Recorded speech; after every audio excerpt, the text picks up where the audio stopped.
দেখো গাইস, আমার মা কচু শাক দিয়ে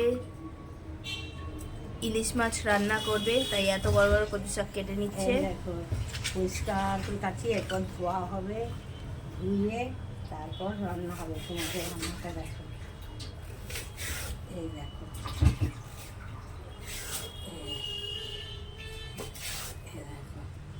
দেখেছো, খুব বড় পেয়েছি, বড় শাকটা পেয়েছি। এই দেখো এখানে কেটে কেটে মা জল সব রাখছে। এরপরে এটা ভালো করে পরিষ্কার করে নিচ্ছে। এরপর ভালো করে ধুয়ে ধুয়ে কচু শাক দিয়ে ইলিশের মাথা দিয়ে কচু শাক রান্না হবে।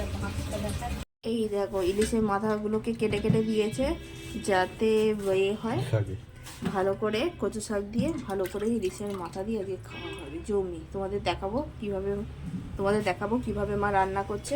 ইলিশের মাথাগুলো দেখে নাও, সব কিছু কিছু করে কেটে দিয়েছে, ভালো করে হবে। আর এই হচ্ছে ইলিশ মাছগুলো বাবা এক এক করে করে ধুয়ে দিয়ে পরিষ্কার করে রাখছে। এই দেখো কচু শাকের জন্য মাথাগুলো ভালো করে ভেজে নেওয়া হচ্ছে লাল করে। এরপর কচু শাক দিয়ে ইলিশের মাথা দিয়ে ভালো করে তরকারি হবে। কচু শাক ইলিশের মাছের মাথা দিয়ে হবে।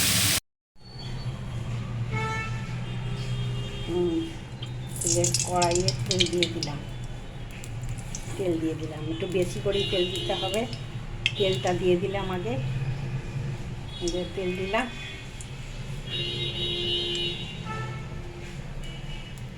এরপর তেজপাতা দেবো,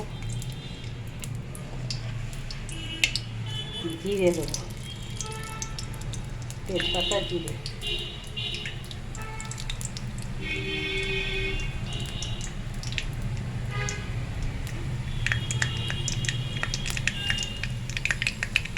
একটু বেশি করে তেল দিতে হবে। তেল, তেজপাতা, জিরে, দুটো কাঁচা লঙ্কাও দিয়ে দেওয়া যায়, আমি সেটা দিচ্ছি না, এটা দিচ্ছি কারণ একটু ঝাল দেবো আমি বেশি করে। আর কচু শাকটা এবার ঢেলে দেবো।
হলুদ সব দেবো, দিয়ে ভালো করে কষবো।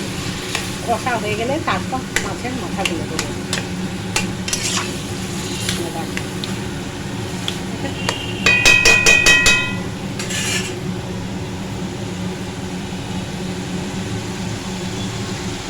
এরপর আমি মশলা দেবো, জিরে ধনে বাটা,